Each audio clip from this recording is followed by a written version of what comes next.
welcome to Truth on the Go, where we take a look at one essential point about the Bible and we break it down in 3 minutes or less. I'm your host, Steve, and on this beautiful, brilliantly sunny day, we're going to talk about the sun. Now, you all know the miracle about the sun stopping, right?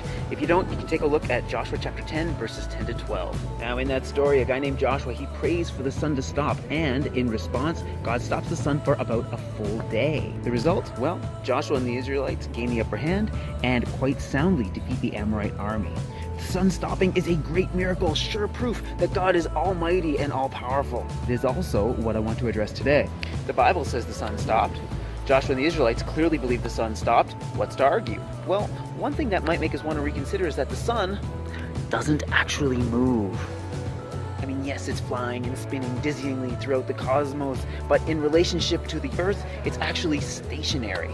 What makes it look like the sun is going across the sky is that the Earth is rotating on its axis.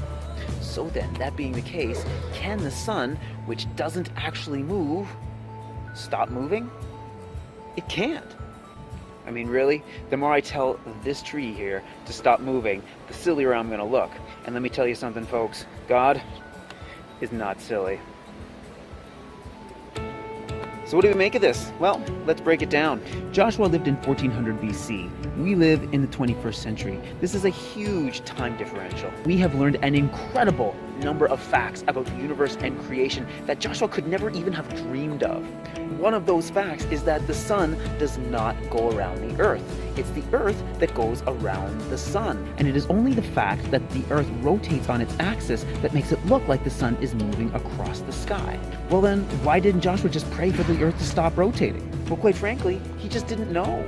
It wasn't until the 1500s AD, nearly 3,000 years after Joshua lived, that guys like Copernicus and Galileo provided us with the current model of the solar system, a model in which the sun is the center, not the Earth.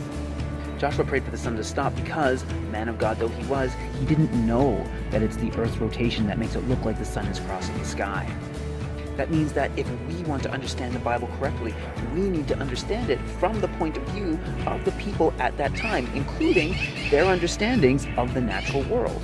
So to Joshua, it only made sense to pray for the sun to stop because he couldn't understand it any other way, and that's what to him seemed to happen. We know different because we have 3,000 years of scientific progress on which to re-understand what he experienced.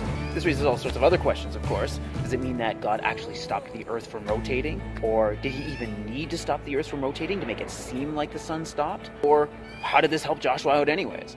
All great questions, guys, but I gotta go. We'll get to them next time. With the Lord to the end, y'all.